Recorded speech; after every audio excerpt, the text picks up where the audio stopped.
Nominate the youth sports volunteer that you know for the Hercules Hero of the Week. You can submit your nomination at kslsports.com/contest. Listen every Thursday afternoon to JJ and Alex for the winner. Help us celebrate the efforts of those volunteers making an impact with the Hercules Hero of the Week. It's sponsored by Hercules First Federal Credit Union and Beehive Meals. DJ PK, it's 97.5 The Zone. PK, you've always said when we get Major League Baseball, we're going to find out that there's a ton of baseball fans, and they've all been rooting for different teams, so they've been a little under the radar. But when expansion finally happens and we're supposed to get a team, we'll see everybody come together. And one thing that people who have a passion for baseball do that we can't see here by its nature is try to visit every Major League Baseball stadium. I just had an aunt and uncle who just finished that a couple weeks ago. You are very close. You're just a handful of stadiums away. And the USA Today ranked every MLB stadium from 1 to 30. And at the bottom, they put the A's and Rays because they're not in Major League stadiums right now. They're in minor league stadiums.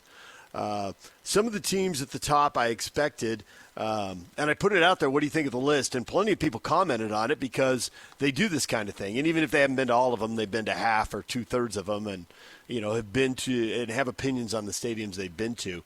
I was surprised that Camden Yards, which is held up as a revolutionary stadium, and it obviously heavily influenced what happened in San Francisco, Denver, San Diego, Pittsburgh, probably more parks than that, but those four off the top of my head. And they ranked Camden Yards 11. And Jared said, Oriole Park at Camden Yards is the best MLB ballpark. It has everything you want in a modern ballpark: location, vicinity to downtown, surrounding amenities, multiple ways of getting to the park. The thing is, you think that ballpark's been there for 100 years, the way it blends in with the surrounding architecture, especially the old B&O Railroad building. Utah Street's a venue that no other ballpark has either. So, man, people are passionate about this stuff. Why do you think Camden Yards came in 11th in this? And how much do you think that when we see a stadium built here, the Millers should borrow heavily from some of those ideas in Baltimore? Oh, when the stadium gets built, I think they should borrow from all the places, not exclusively Baltimore, because they have an opportunity, and it's a once-in-a-lifetime opportunity to create a district that literally does not exist. You know, we talk about Baltimore, well, that building there in right field, that was there, right? The warehouse down the left field line for San Diego, that was there. Well, outside the smokestacks, not a whole lot over there, speaking here locally, and they can literally build something from the ground up that can be just absolutely sensational and draw people, obviously on game days and game nights, but off nights too during the summer, and then literally year-round. And they've got this opportunity. So I would think that, and I believe they've done that or are doing that, taking the best of the best and going with it. I mean, that's essentially what Atlanta did with the Battery, creating something that is just absolutely sensational. And then you can also build around it. If you go like to Wrigley Field now, the baseball stadium, inside the stadium, the field, the ivory, essentially looks the same. But if you go along the third base side, oh my gosh, all the stuff that they've built there, you know, you can add to it. So I don't know particularly why Baltimore was ranked 11th. You get to personal preference. I just see the thing that you put up on the Facebook page, DJ and PK. It just has the ranking. Mm-hmm. I don't read any commentary relative to as to why they did this or that. But, you know, we've all got our own personal favorites. And I think that you have to establish the three oldest in there as in the top five. They'll always be in my top five, and that's Wrigley, and that's Boston, and that's the Dodgers. They put Wrigley Field 4th. They put Fenway Park 6th and Dodger Stadium 10th. No. And, you know, I am far from, as a Padre fan, I am far from a Dodger homer. But, PK, I'm sitting here right now. I can remember the first time I went to a Dodger game and crested that hill coming up off I think it's off the 101, and crested that hill and saw the stadium. And I thought that thing was awesome from the first time I saw it. And there's really nothing about it disappointed. And I'm sure, I haven't been there in a while, so I'm sure they've done some more upgrades. I mean, they're always tweaking these places, you know, adding something here, adding something there. Man, Dodger Stadium was awesome. Yeah, I go awesome. about every year. I've been going there many years. They had they put Petco 1, San Francisco 2. I think San Francisco, the way they integrated the Bay into that stadium is just spectacular. And San Diego, and it's partly because of where it sits on the bay and the setting sun and all that, San Diego Stadium basically has its back to the bay and doesn't incorporate it. And they've got the convention center between there. So I think what San Francisco did is awesome. So The only problem with the Giants Giants Stadium is that the concourses are very small because they didn't have a lot of room. Squeezed it in there. Yeah, so you go like if you want to walk, say, from third base to first base on the field level, you're just bumping people the whole time. Yeah. And I would like it a little bigger, but they didn't have as much room. The outside of the stadium with the Willie Mays statue is beautiful. Great. I can stand there for hours and just look at it, which I have. I've gone up there many times for 2 games in a row and then come home. I think the Giants, that stadium, I don't know what it's called now. They've changed names. But for a day game, that's awesome. Yeah. Night games, probably not. But day game. A little cool. Well, I've been to both. But you can't see. The bay doesn't resonate. It gets dark. Yeah. Right. It's like Rice Eccles in the press box is stunning when you sit there and look out to your right and you see the Olympus Mountain Range or whatever it's called there going, and then you turn around and you can see the Great Salt Lake. But at night, it's not nearly as beautiful. You just don't have the ability to see. So it's nothing against San Francisco. It's just at night, one of the attractions isn't as visible, And the McCovey Cove is literally the coolest nickname in all of sports. Yes. Yes. Totally agree. Right. And he's lucky that Willie Mays wasn't left-handed. It'd be Mays Cove. Right. Right. They have Padres, Giants. They put Pirates third. I've seen it on TV. Now I haven't been to Pittsburgh, and you have. Yep. What would when the Millers build a stadium here, assuming this all happens the way we've been told it will? What should they borrow from Pittsburgh? What has Pittsburgh got? I mean, they've got the rivers and the bridge across the river and the view of downtown. You can't have the bridge across the river, but the view of downtown definitely factors in. Well, yeah, and all professional under the MLB umbrella stadiums have to face east.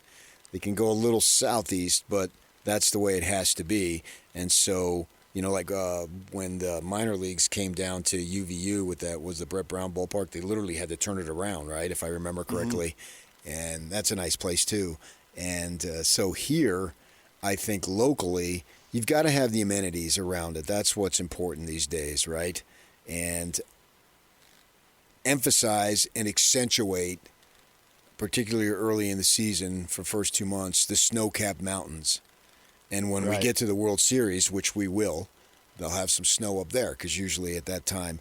And that is going to be unlike anything that we have. You look at Colorado. Well, those mountains are the other way. Facing east is nothing but flat, right? So it's behind you. You don't see, and plus they're a long ways away.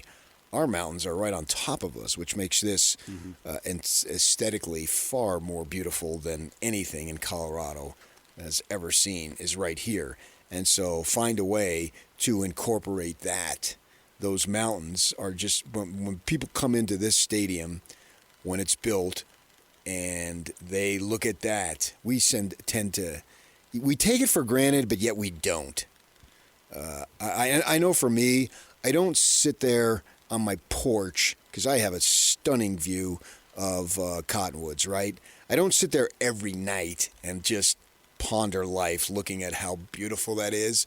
But particularly this time of year, I don't go more than a few days without gazing to my left and thinking, this is incredible. Man, this place, these views, these summer evenings are just stunning. So I appreciate it. I don't do it all the time, but I do it enough. So I don't take it for granted, but I don't pay homage to it all the time. And I think when people come into town here, particularly visiting media and all, and they'll be sitting in that press box, and you'll see what we have available, yeah, accentuate that as much as possible. And then, the stadium is what? 5, 6, 7 years away from being built. So who knows what type of stuff and innovations they're going to have at that point that we don't have now that you have to make sure that you have.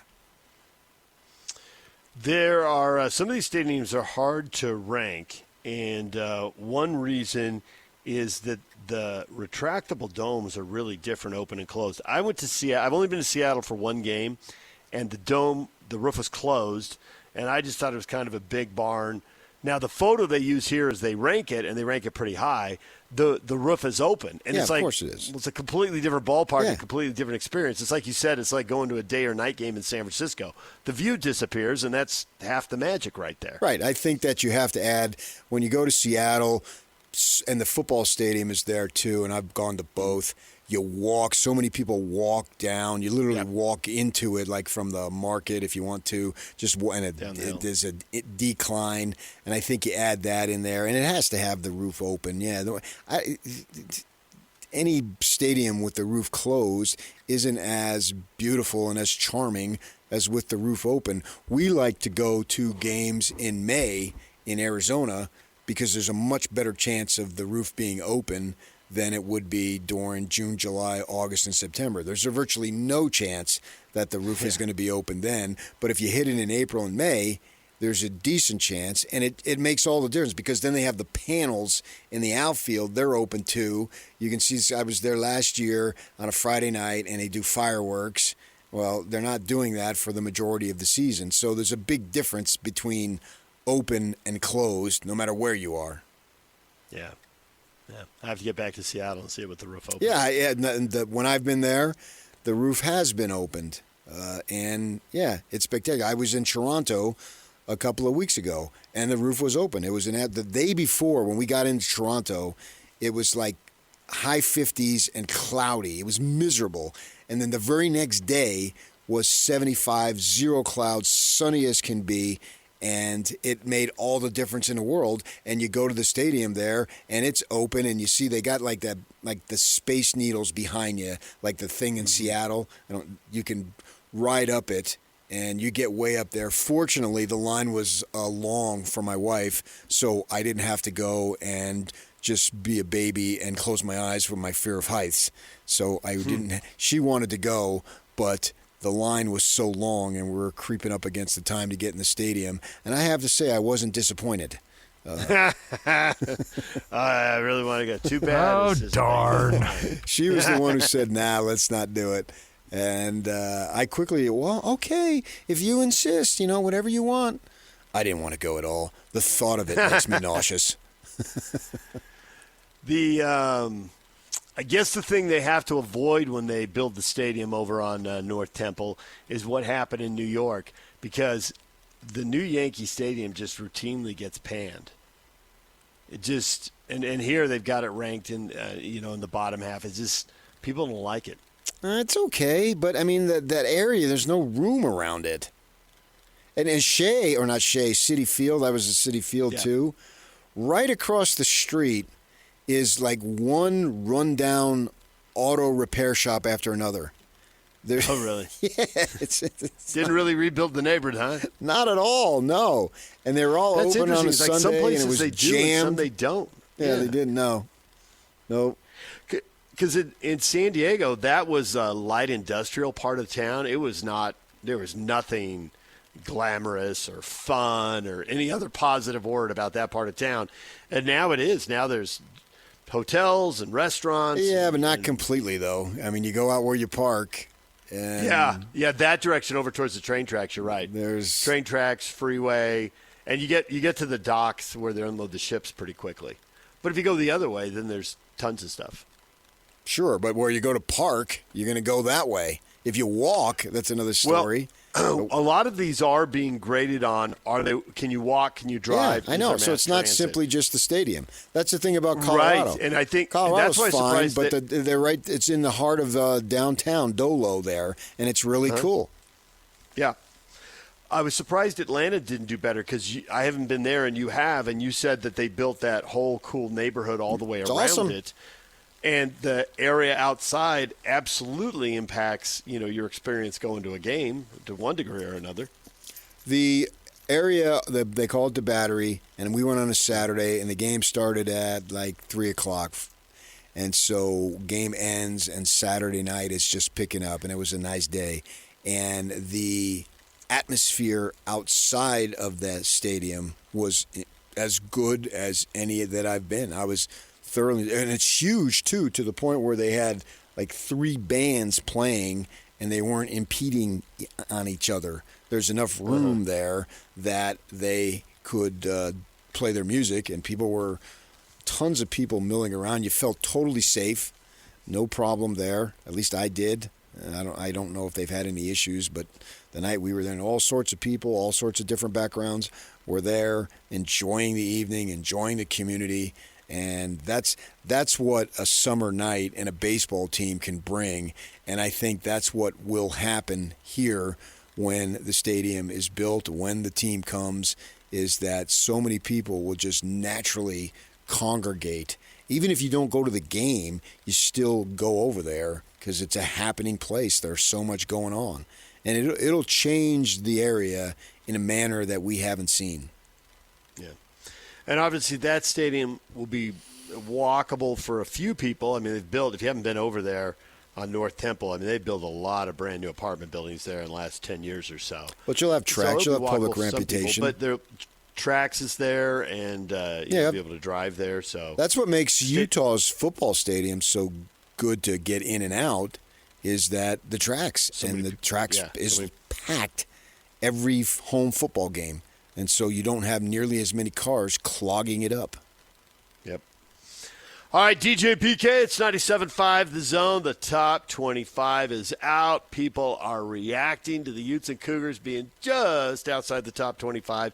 We will get to that coming up next, and Jay Drew will be here at 9 o'clock to talk about his impressions of Cougar camp and what he heard about the first scrimmage as the coordinators and the head coach met with the media for almost half an hour between the three of them. We'll talk with Jay Drew coming up at 9 o'clock. Your reaction to the top 25 poll next right here on The Zone. This is Jake Scott and Ben Anderson.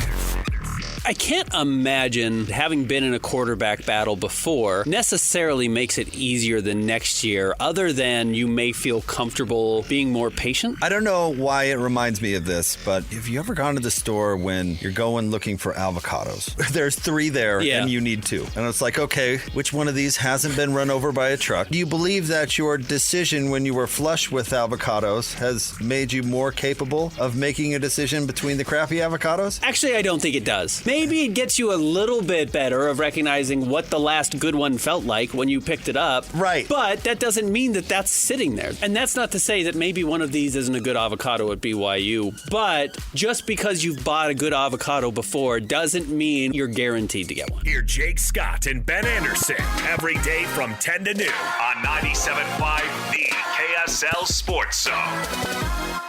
Don't miss your chance to win big every week on The Zone. This week on Win Ticket Wednesday, win tickets to see Chris Stapleton August 15th and 16th at the Utah First Credit Union Amphitheater. Don't miss Chris Stapleton's All-American Roadshow coming to Utah for 2 very special nights. Get tickets now at livenation.com.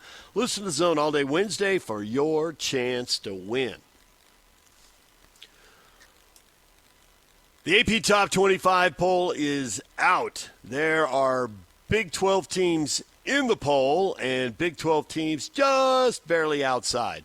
Arizona State, predictably, number 11 in the AP Top 25. The media poll identical to the coaches poll for ASU. They're 11th in both of those polls. Kansas State, 17 in the media poll. That is 3 spots higher than they were in the coaches poll. Iowa State at 22, Texas Tech at 23. Those 2 are living in the same neighborhood. So that's 4 ranked teams. And then the first 3 teams outside the top 25 are BYU, Utah, and Baylor. And with 156, 144, and 132 points, they're really not separated by much at all. There were a couple other teams. Colorado got 1 vote from 1 person, put them 25th on the list. So That's a lot of teams. Oh, and TCU got 4 points. That's a lot of teams, PK. 4 in, 3 barely out, and at least 2 getting a couple of people identifying them. At least it puts them on the radar. That's 9 out of the 16 teams. Now, it's none of the top 10 and only one of the top 15, so that's the downside. But there are a lot of people poised if they get off to a good start, 4-0, 5-0, 6-0, that kind of thing. Then you're going to make a ton of headway if you're one of those first 7 teams. And really, if Colorado or TCU did it, they'd make a ton of headway too. Yeah, I think that's about as good as you can ask for under the circumstances. Now, the key here is to have these couple of top teams, which would be ASU and K-State, right, to make sure they get off to good starts.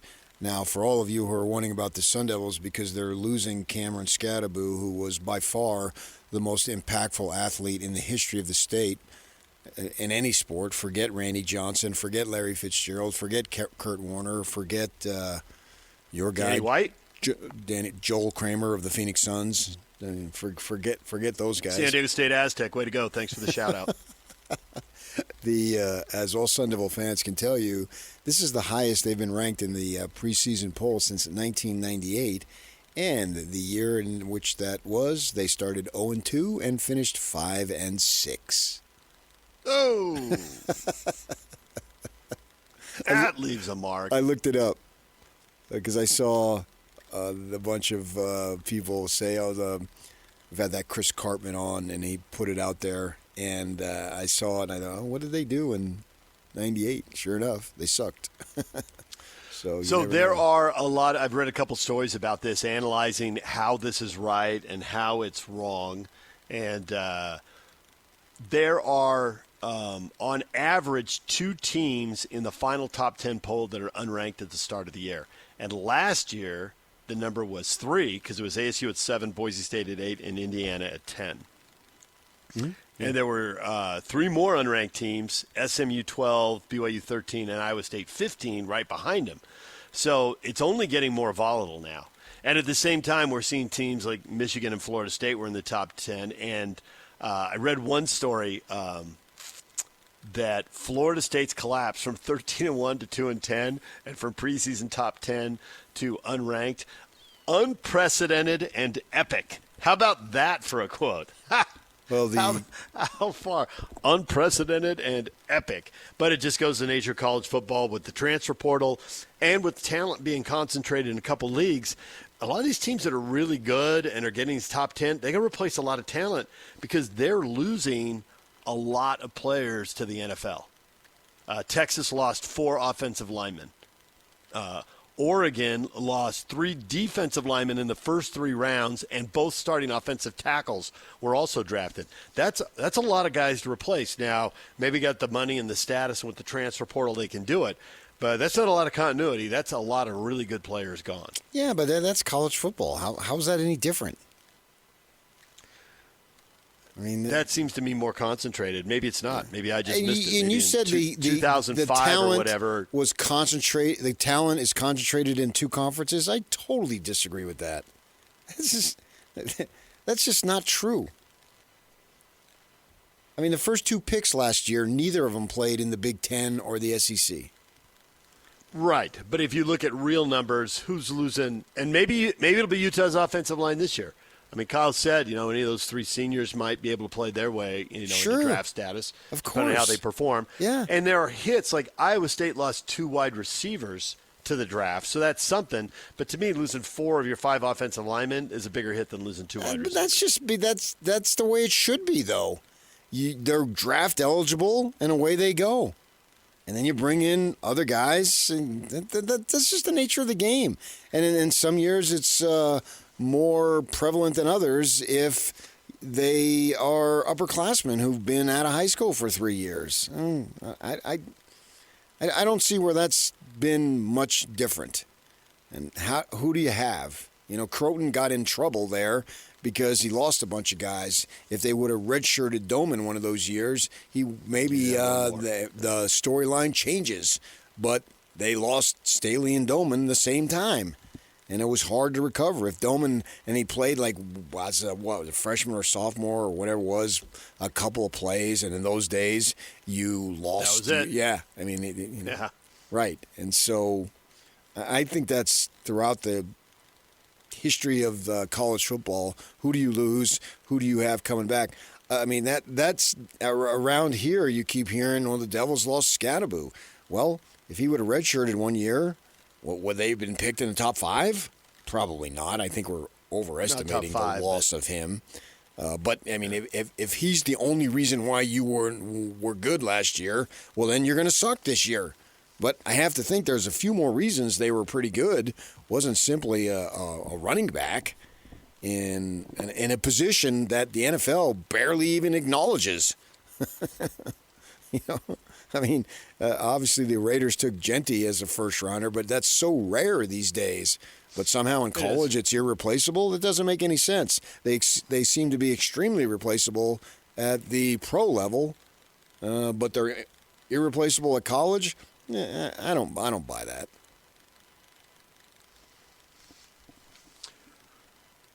We have people weighing in on the top 25 and what it means for these teams to they're not in, but to be sitting right outside. BYU and Utah, literally the first two teams outside the top 25, and so the Utes almost make it. Is that a sign of great respect for the program? And I think Lloyd it says, is. only if you care about perception over substance. Check in week 6. Then let's talk after the end of the season. Oh, we're going to talk during the season. Don't take all our fun away. Well, Lloyd. I mean, what's there to talk about at that point? The idea It's of over. sports talk radio is to say opinions. What's going to happen next? I mean, anybody can tell you what happened yesterday. That doesn't take a genius. I can read scores as well as anybody else. I refuse to do it, but I can. So, no, that's stupid. This is a great sign of respect, and it's a phenomenal sign of respect for Dampier. Absolutely. He is the only reason why, or the most important reason why they're getting respect. Because they had all those guys last year, defensively, yada, yada, and they sucked, right? Yeah, they're playing 17, 14 games. Yeah, and you get Dampier, and listening to him in Utah, they apparently they've got way more important things to do, because once you get to the 2-minute mark, everybody freaks out. Yeah, and Dampier again continues to me to show that this kid is a phenomenal leader, and it's amazing that he hasn't been on campus that long, but yet I believe what Kyle is saying in terms of his charisma and his ability to lead and fire guys up, and the way he handles himself. He stands there, he looks you in the eye, he smiles, he gives great answers to questions. This guy has got it in terms of being able to be a leader. And I'm excited for him to be on the field, and I believe he will have success, and this team will be good. This team will be ranked. It's just a question of how high. How many games do they win in the conference season? I think they're minimum, to me, 6. And maybe they've got a shot for more. And they're going to have a say in who wins this thing, and it very well could be them. Kevin, echoing what you said, new quarterback gives us new hope. Yeah. And so I like that in Kevin. Like, he doesn't put too much on the preseason poll.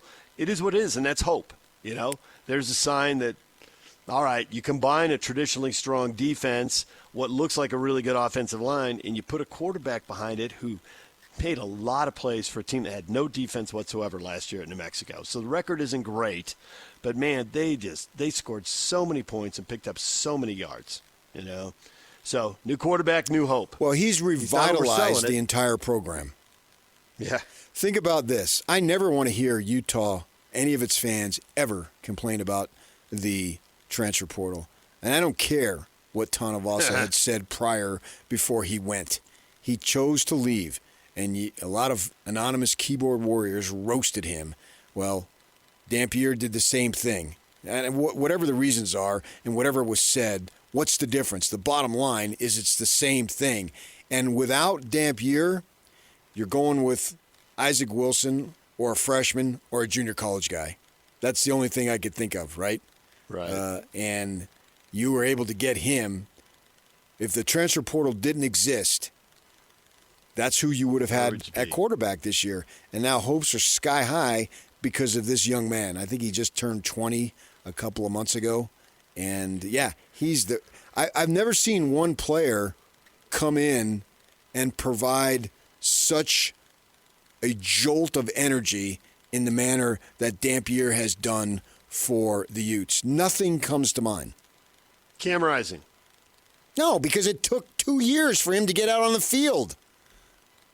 Oh, from the day to step on Cam. Okay. I was going to say from 1 and 2 to he's the starting quarterback, and boom, they go to the Rose Bowl.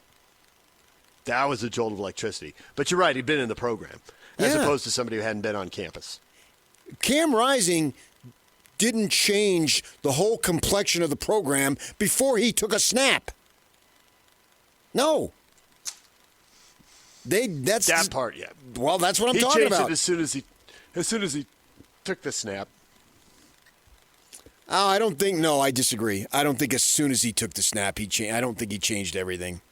The very game he got in and played, they lost. Was San Diego State.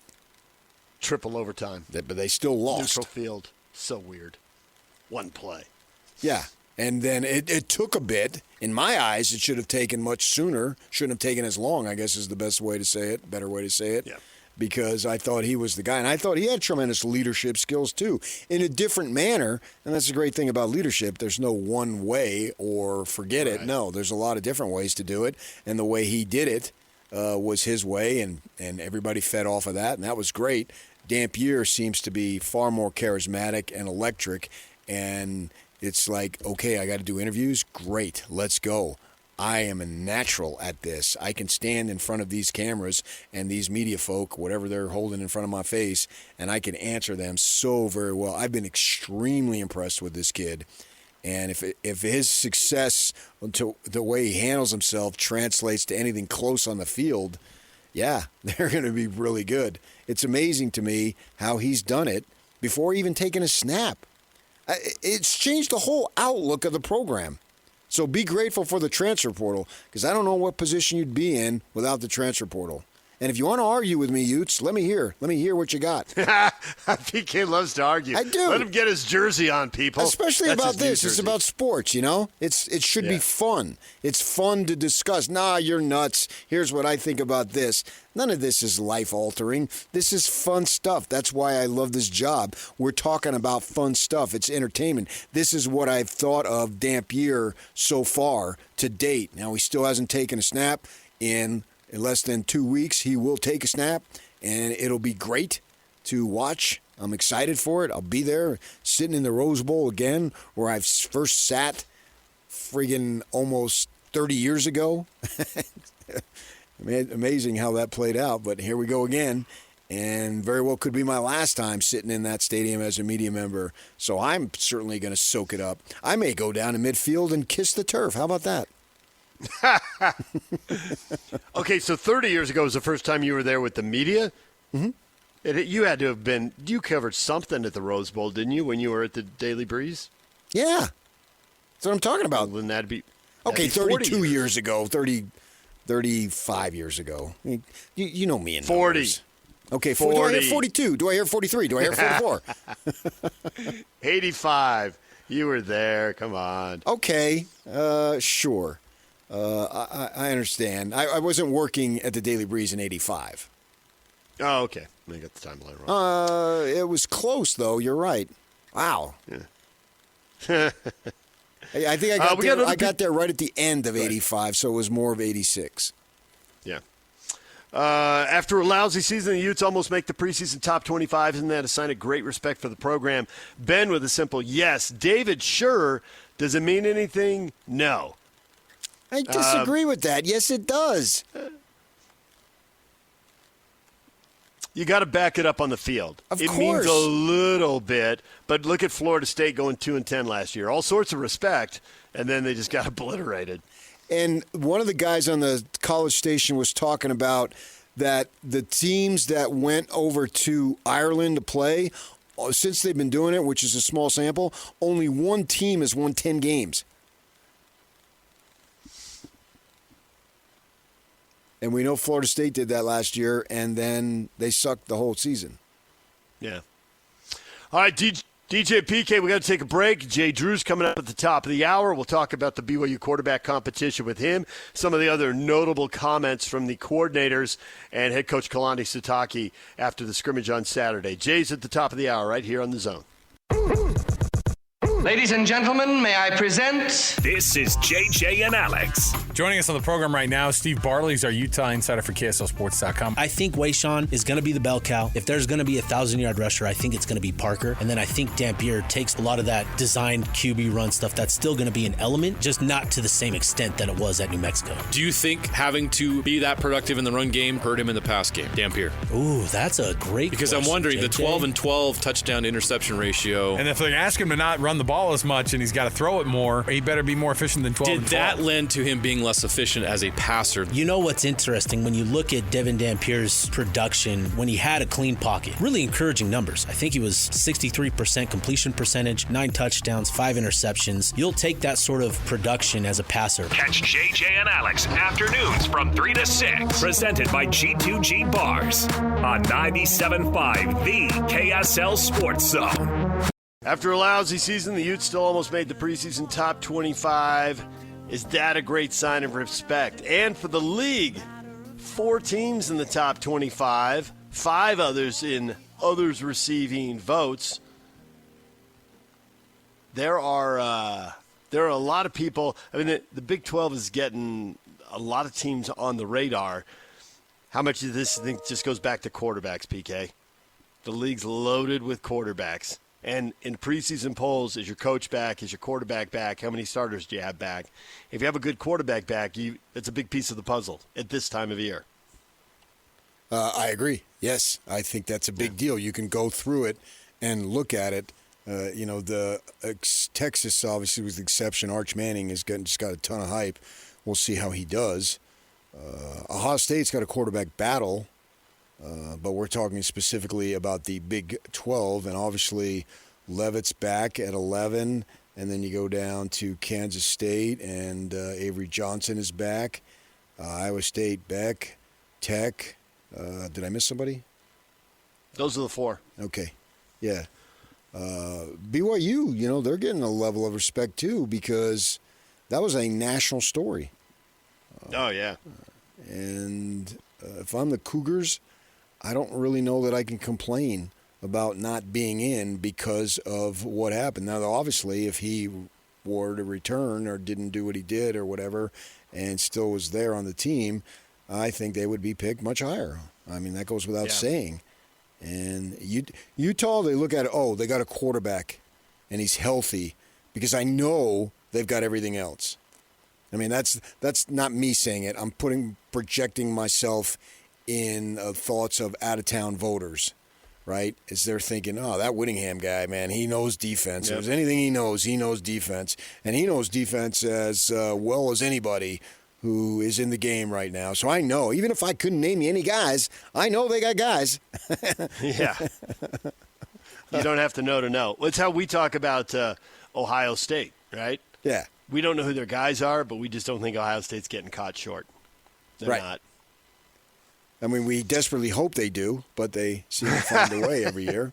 We'd be totally in favor of a big old 3-9 out of them. Let them pull a Florida State. Oh, that would be awesome. Yeah, that would be. It's not going to happen, but it's not. Awesome. I understand that, but So there is that sort of fallback, and I think Kyle has built a program that gets the fallback thought and has earned. I can argue he's earned it just as much as anybody who's ever earned it because through the help of Ron McBride and then Urban's overnight stay, basically, and what Kyle has done in building it up, that was all heavy lifting. They weren't awash in anything, but they built it. Those 3 guys, along with others, obviously, but they were the head coaches at the time. And Ron McBride, he'll be honored here, in less than a month, in about 4 weeks, 5 weeks, No. What is it? Was that September 6th? September 6th, yes, against Cal Poly. Oh, yeah, so we're well under a month. How about that? 3 weeks, 4 weeks? Yeah, so that 25 days. Yeah, and that's something that obviously that's another thing that was earned. That was heavy lifting, in the manner that the heaviest. That was the heaviest. I think Lavelle Edwards had to do a little heavier. Oh, I was talking to the 3 Ute guys. Yeah, okay. Oh, yeah. Yeah. Because he had the momentum, the players in place. By the time Urban gets here, the stadium's in place. Ron had to recruit to the old stadium. Mm-hmm. I don't even think they built the football offices got built pretty quickly when he got hired, I think. But I don't know that they were up the day he was hired. They were still had offices in the Huntsman Center, which probably didn't send the right message. No, not at all. So, and everything. Right? I can only imagine the media attention then. And how BYU must have just swallowed about 95% of it. Oh yeah. And they were an afterthought. It was an absolute no question basketball school. I wasn't here, but been here long enough, talked to enough people, know what it's about, and feel like I can speak somewhat authoritatively on the subject. And Ron McBride, when his name is announced. Everybody in that stadium who's a Ute fan, they need to stand up. 100%. Yeah. Such a corner's turn. That's interesting comparing it to Lavelle's rebuild because Lavelle didn't have the stadium either. They were still playing with a track around the stadium, and it was 30,000-seat facility. The U had a good football history, just not for 20 years. But if you go back, 40s, 50s, 60s, they had a bunch of good things happen. Right. Whereas Lavelle – man, it was like 30, 40 years of nothing. And then in the 60s, they won a conference title, but there still wasn't much. No. There really wasn't. It's a fact. There wasn't much happening. Yeah. And he created an obsession which didn't exist. Right. There was, at least to a degree, for Utah, but it had been so long that nobody really remembered it. And during that time, BYU takes off. That's every Ute fan who's old enough can tell you about the 1988 thing. It's like, well, it's something wrong if you keep going back to that same game. A game. Yeah.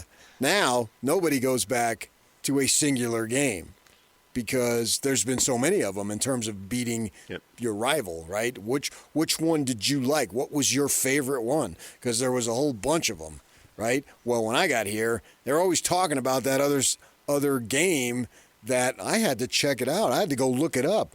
Why is all these Ute fans obsessed about this one game that was years ago that I didn't really have any knowledge of?